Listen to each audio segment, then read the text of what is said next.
Coming up on this week's FAS TV. We're at the Farming Opportunities for New Entrants event that is raising awareness of opportunities for farm tenancies on public land. The event was held at Applegirth Estate, where we hear about the Jardines story in gaining a Crown Estate Scotland tenancy, and how their relationship with their landlord has developed. We also hear from Oster Milambo from Crown Estate Scotland, who gives us an insight into their story as the landlord in the tenancy. Myself and Suzanne and the kids, we come here late 2019. We secured the tenancy here from the Crown Estate Scotland. It was let as an opportunity for a new entrant to come into it. So fortunately we managed to sort of meet the criteria and put a good case forward, and we were successful in that bid. So we come here in September. Not a lot behind us farming wise. I've grown up in farming and I've got relatives in farming. Suzanne grew up in a small holding as well, but we didn't have any livestock. The kids had 3 pet sheep, so we came with the 3 sheep and a little bit of money we'd managed to save up, and we set sail from there. So the farm here is 242 acres, so a good size for a new entrant. A fair undertaking for a new entrant, but actually something that you could make into something a decent size to try and make it work, sort of thing. So the first winter, we just basically, it was all about cash flow. We did store lambs the first winter to turn them over to hopefully buy in lamb yows in the spring, but COVID hit that winter, so it kind of decimated the lamb price for a while, so we thought we'd just about knackered ourselves before we got going, but we got through that, and then we just sort of kind of built some sheep numbers and did bed and breakfast cattle. Suzanne, you're nursing? I was a nurse training to be an advanced nurse practitioner at the time. So yeah, it all came about. It was a bit of a shock that we were not just advancing my career, but also Andrew's, our life actually, not just our careers. So yeah, I've worked full time since to try and generate our life, do you know, living money. to be able to still live. Whereas the farm, you know, we've just allowed the money from the farm to be put back into the pot to try and build up what we have. Yep. So then, going from that, at our interview with the Crown Estate Scotland, from the outset, we always expressed that we would like to dairy. Why dairy? I've grown up milking other people's cows, right. Relief milking, things like that. So I do enjoy it, but to me it made sense as well to get a business that would turn over enough money to sort of make something feasible. The 242 acres here, I wouldn't have been able to create a full-time role for myself with sheep alone, whereas with the dairy, well, I can hardly get away from the place now, but it gave me a full-time role. A lot of people thought it might not be possible, where that was a sort of good driver for me. So we let the estate know that at the start, and they were totally fine with that. There was no dairy infrastructure here at the time, so they said, we've got no problem with it, but if you do it, it's sort of on you. It's on your back. Because I understand, because you put something like this in, then it can actually become a burden as well. But as long as you know where you're going and what the story is, we felt that was fine. So we're going to wait until year 5, going by our business plan. In year 5, we wanted to trade in yows to buy cows. But in the middle of COVID, we just said, what's the point of waiting 5 years? The enthusiasm's there at the start, so try and make it work sooner. So basically, we just, in the middle of COVID, we started installing this. Borrowed a lot of money. There's no, we can't really butter it up any more than that. So we bought bull and heifers, put the parlour in, we got started. There was 50 to start with, and then we've just borrowed a bit more, bought some more cows. So now we're up to 100, I think there's 114 cows with 120 young stock coming through. It was a 10-year lease, so with the Crown Estate Scotland, it gave us that sort of 10-year security that we know. Worst case scenario, you could do all this, but still get to the end of your 10 years and you've paid back everything you've borrowed and you've got your assets. So there was a worst case scenario. It was going to be all right, sort of thing. So what's the follow-on? Well, we're just, that's us 5.5 years in, 4.5 years left on the lease, so yeah, it's flying by. It'll be here before you know it. It'll be here before we know it. It sounds like we've got up to a lot of cows.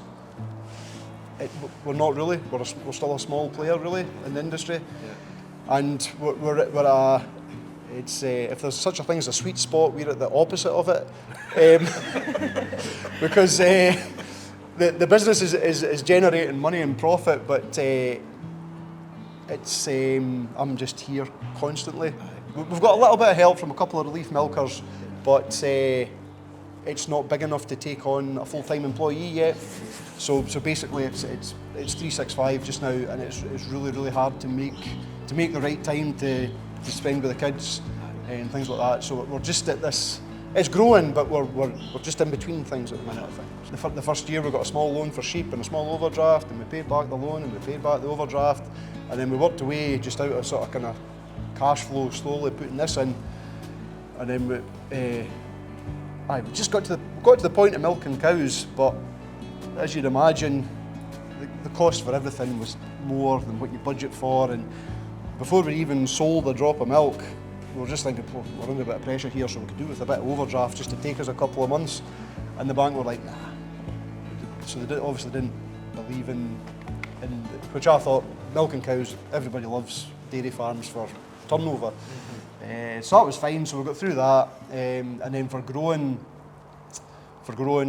basically, you can hire purchase cows, just as you would a car. All right. So we did it. If it wasn't for that company that helped us with that, we wouldn't have had near the number of cows. Right. And then we've actually just started doing a lot recently with Oxbury Bank, right, which they seem to be a complete breath of fresh air in agriculture. There's loads of lessons, and I think probably the biggest one is always sort of plan for not the worst case, but when you're doing our budgets, the things that come out of the woodwork that that knock you for six. Like our first year, it was COVID, so we had all these store lambs, and literally the value of them halved, just overnight. Yeah. So all of a sudden you're thinking, I'm going to lose money on these lambs. So that was that year, and then Did you manage to get out of them? They washed their face. Crown Estate and their managing agents, very approachable, and like we just want to be good tenants. But we want to be proactive. I don't think we give you a hard time about anything, Oster. It's so. Holding these counsel. Yeah, so I think we just want to know in our heads where we're going. The kids are getting to an age now where we're just trying to make plans.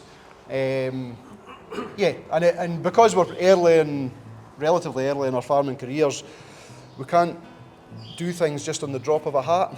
So whether it's to grow, you need extra funding. We can't just tomorrow. We just can't do it. So we're trying to basically plot our next 5 years, and that's what we're trying. And we've just taken on a new consultant to help us with that process. Right, okay. So it's we just feel just now. Hard work gets you so much of the way. So now we're needing the sort of somebody's know-how to help us. What is it? Didn't work harder, work smarter. Try to.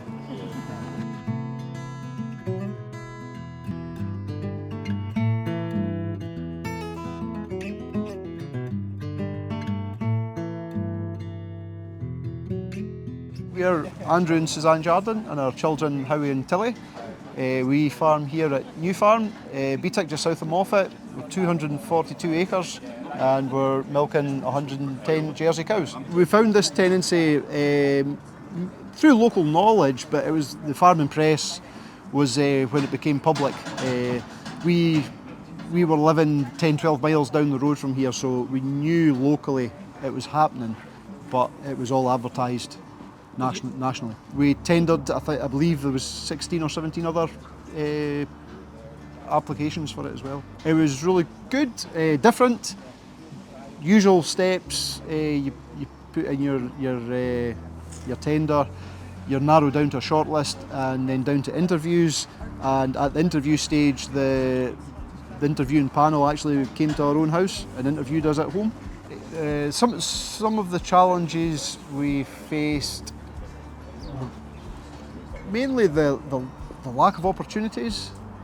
The estate are trying their best to create the opportunities, but they only come up now as and when they become available. The benefits, we have been able to bring our children up in this absolutely beautiful place. We're working hard. There's not many young kids that are maybe given that opportunity, other than actually being, initially brought up on a farm. We've been very fortunate that we've been able to move here and let our kids grow. And we're basically in control of our own destiny now. It's our business, so now we can take it forward and hopefully get where we want to be. I would always say, and I never used to be the most forward a person, but don't be shy. Put yourself forward. Don't miss an opportunity. Be known. If you believe something's becoming available, make sure you're known by whoever's dealing with that opportunity.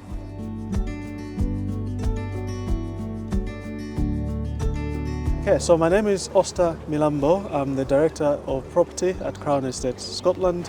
So I manage quite a diverse property portfolio, so ranging from commercial assets to rural assets, coastal assets, salmon fishing, minerals and mines, and so it goes on and on. Forestry as well, actually, yes. So it's quite a diverse portfolio, and that to me was one of the attractions to the role. And overall, I think Crown Estate Scotland, because we are self-financing public body, so we don't depend on government funding per se.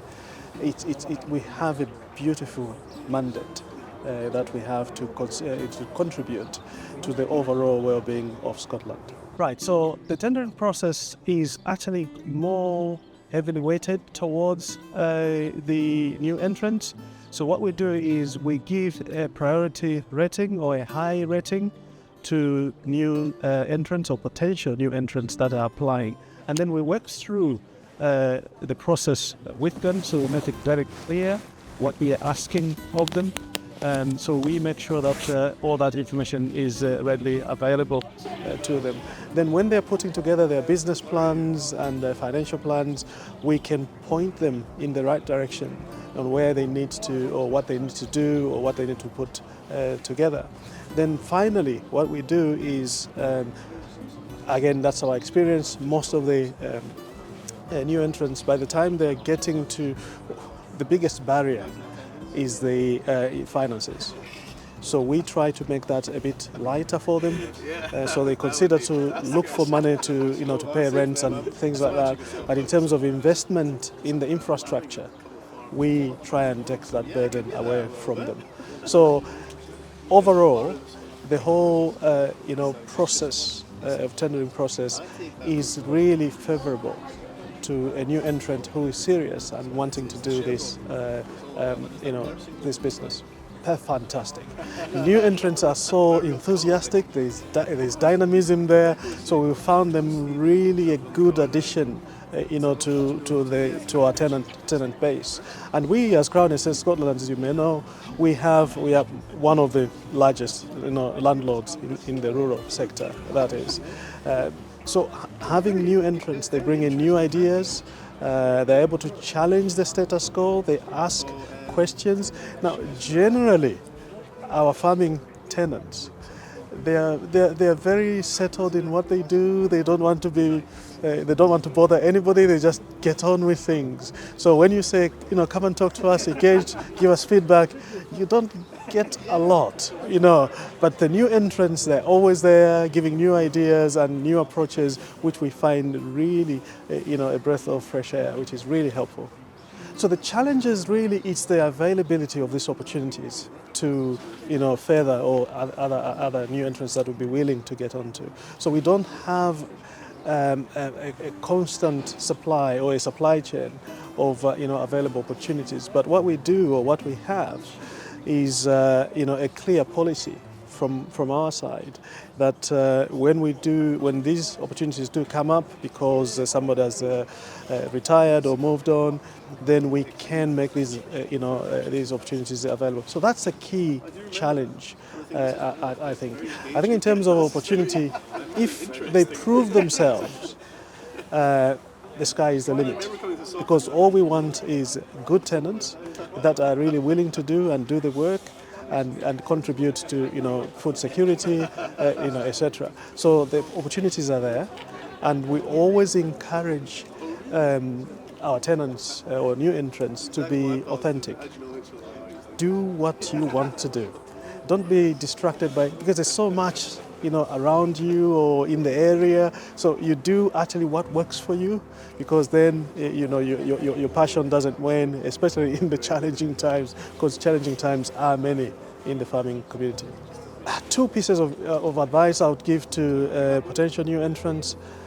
Do your homework. So, do your homework, get the advice that you need, especially financial advice, because these things cost money, and you have to do it on a sustainable basis. Once you sign the tenancy, that's a legal agreement which has obligations, of course, and opportunities within it. So do get the advice that you need, the financial advice that you need, but also I think being able to buddy up with somebody that is already in farming.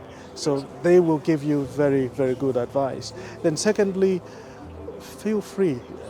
Do not be shy to ask questions of us. So if you're looking at opportunities that are Crown Estate Scotland, speak to us. We normally are willing to hold your hand so that we can work with you, because it's a partnership.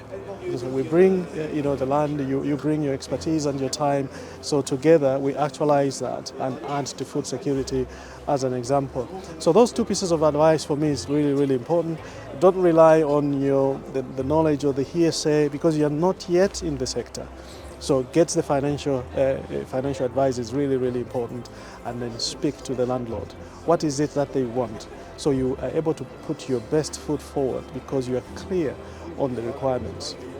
Well, if we don't bring land opportunities to new entrants, they're not going to bring that energy, enthusiasm, ambition, ideas. They're not going to bring that in if they're not available. So we've got to make the land available in order to get that new generation of all those ideas and everything coming back into the industry, because we've got fantastic opportunities here in Scotland. The food and drink sector is absolutely, it's a driving force, and we need these young driven people to be coming into the sector so that they can keep that momentum going.